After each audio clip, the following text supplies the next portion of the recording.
Bonsoir. D'abord, sachez que le recours devant le Conseil d'État que devait déposer Nicolas Schultz à propos de la réforme des rythmes scolaires, ce recours a été reporté de quelques jours. Le maire de Janvry peaufine son dossier pour, dit-il, démontrer dans cette démarche qu'il existe des défauts de légalité dans le décret. La concrétisation d'un dossier de plusieurs années, l'aire d'accueil des gens du voyage à Saint-Pierre-du-Perret va être construite avec des travaux devant débuter dans quelques jours. Aire qui se situera sur un terrain à la frontière de Lieusaint. C'est pour la municipalité de Saint-Pierre-du-Perret la quasi-assurance de ne plus subir d'occupation illégale.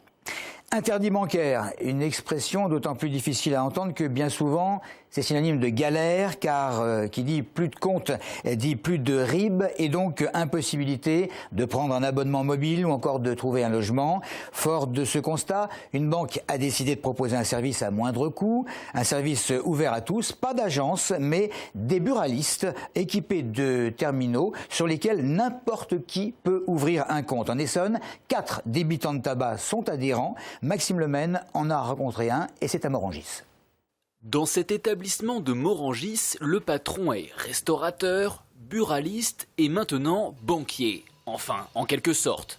Depuis le 15 décembre, entre les magazines et les journaux, une machine bien étrange a fait son apparition. Il s'agit d'un terminal permettant à qui le souhaite d'ouvrir un compte en banque, même lorsqu'on est interdit bancaire. C'est très varié, des Français, des étrangers, des artisans, des retraités, des jeunes, des demandeurs d'emploi. C'est très varié, il n'y a pas une typologie très spécifique à aujourd'hui, en tout cas, on verra dans l'avenir. D'après Philippe, certains clients viennent de très loin pour s'inscrire au service qui peut également se gérer depuis Internet. Le principe est simple, quelques manipulations sur l'écran, une carte d'identité à scanner et le tour est joué. Le buraliste vérifie à son tour les pièces du dossier et moyennant 20 € vous remet RIB et carte de paiement.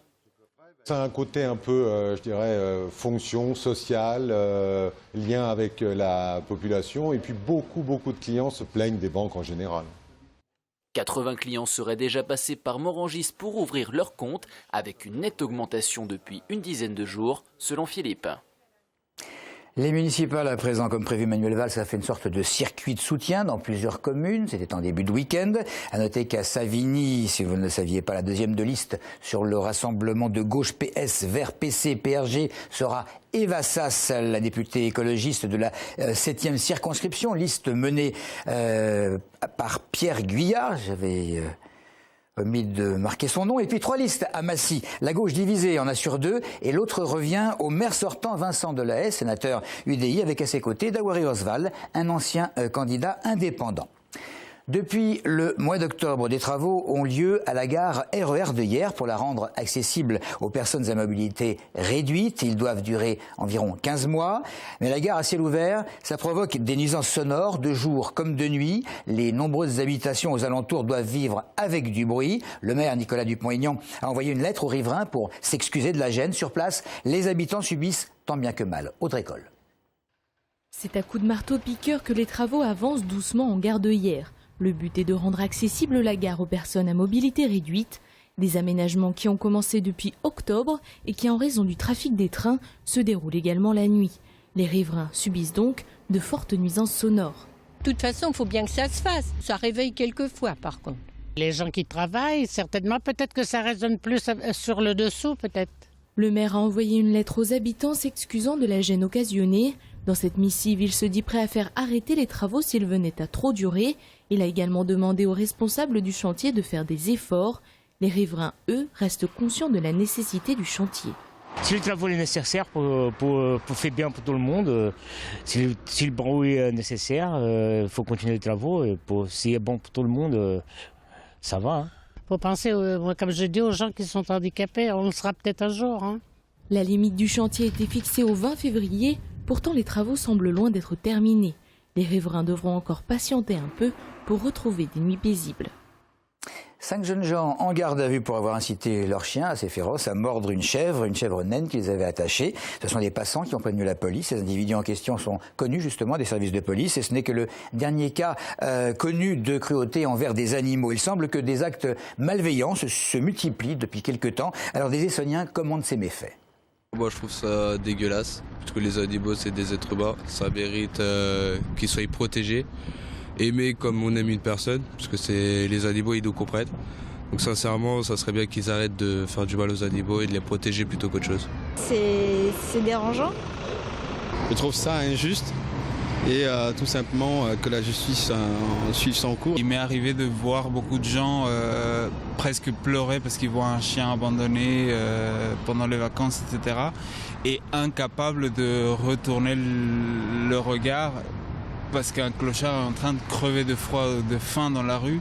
Nous on est déjà possesseurs de chats, bon c'est vrai qu'on ne comprend pas pourquoi certaines personnes apportent de la violence à ces animaux-là qui n'ont rien fait pour la subir. Hein. Si on pouvait faire sans, ce serait beaucoup mieux. Je pense qu'il y a moyen de faire sans. Dans les fermes, dans le temps, on n'était pas tellement attentifs aux animaux, même si on pourrait penser que les gens en vivaient. Les gens s'en fichent quand c'est des espèces sauvages. Il y a beaucoup d'animaux protégés qui sont tués par des chasseurs, notamment des lynx, des loups, etc. Et ça, on en entend moins parler. C'est pas normal qu'on martyrise des animaux, voilà, au même titre que les humains. Il y a un animal pour vivre, un animal pour manger et un animal pour le spectacle. Dans ces 3 aspects, moi, en tout cas, je suis pour le respect.